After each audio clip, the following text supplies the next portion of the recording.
So I can still make movies, I can still have a girlfriend. Oh, yes. Even if I'm conscious. Yes, it's beautiful. It's a playground. You play around with the world. You take action. You relate, but you're not lost in it. Most humans are lost in it. What about pain? I mean, physical pain or emotional pain of losing someone? Most of the human pain is psychologically created. There's an enormous amount of psychological pain, suffering, I call that.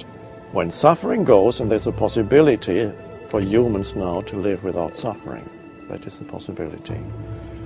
There may still be some physical pain. It may be that you get toothaches or bodily pains from time to time. Suffering is another level that lies on top of the pain. Suffering implies a story, a little me that is unhappy, a mentally constructed entity, a little me that has an unhappy story that is its identity. And that creates an enormous amount of suffering. Not only do you make yourself suffer, you make people around you suffer. To be at one with life is to be at one with the present moment, because that's the only place where life can be found. You cannot leave the space of now. That stays with you, whatever you do and wherever you go. Your life has never been not now and will never be not now. Are you making the present moment into an enemy some way, internally, through thinking about something that's nothing to do with now? I need to figure something out. Well, first of all, be here fully, and then whatever is needed in your life comes. It comes out of the power that dwells in the present moment, that most people overlook. There's an enormous power here, which is the power of life itself. And most people look for something and ignore this. And the power of life itself is inseparable from who you are in the depth of your being. Many times you will forget. But the moment you realize that you forgot, there's the possibility of saying, yes, I lost the present moment. And there's the possibility of choosing to re-enter the present moment. The first thing that happens when you re-enter the present moment, you become more aware of sense perceptions. You suddenly, there's a greater alertness. And then you become more aware of the aliveness in your body. You feel the life within. It's like the entire vibrational frequency of your body shifts when you become present. It's a different state of consciousness. More alert, more alive. And many times you will lose it. And then you'll remember. That's good enough. Now then, don't believe the mind when it tells you, you can't do it now, you've got too much on your mind, you can't be bothered with the present moment. Yeah. Those are just thoughts. There's no need for you to follow those thoughts. Just watch them. They are thoughts that the mind throws up. You don't need to believe in them, because they're not true. When the mind tells you, you can't be present now because you've got too much on your mind, then okay, you can say, okay, let's see if that's true. And then you feel, there's an aliveness in my hand, there's an aliveness in my body. There's beauty all around. And you become present again. Alertness, the alertness returns. And when there is time to think. Then you sit down and say, okay, let's think, what plane am I going to catch tomorrow? What time do I have to go to the airport? What do I have to do now? Pick up the phone, make a phone call? Fine. That's beautiful. You're not losing yourself in future. That's practical matters. And once you've done the practical matters, you've planned your next week, then you come back to the now. The inner transformation is not really about finding lots of answers to your questions, but finding a new relationship to thought, where not every thought seduces you anymore. And if a beautiful girl runs past and you find yourself following her, you don't have to think, I shouldn't be watching this girl because I'm spiritual now.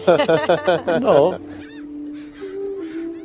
If you can let go, just for a moment, not for the rest of your life, just for this moment, let go of the need to understand anything, so that you're truly present in this moment, just right now, just what is.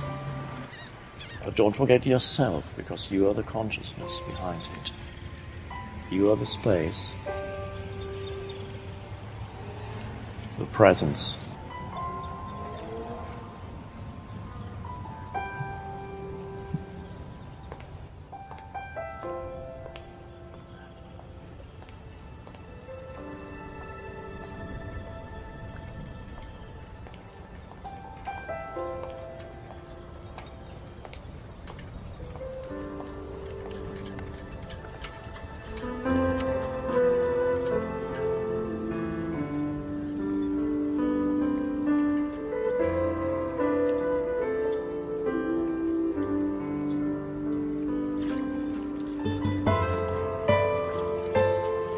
Life wants to support you, but first you need to be open to life.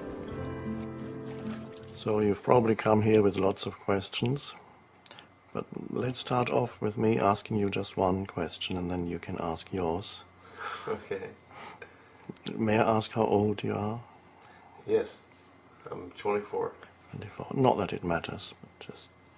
So 24 means you've already had quite a few life experiences. Mm-hmm. You've been to school, you've fallen in love, I think so. fallen out of love, I think so. and have had all kinds of experiences,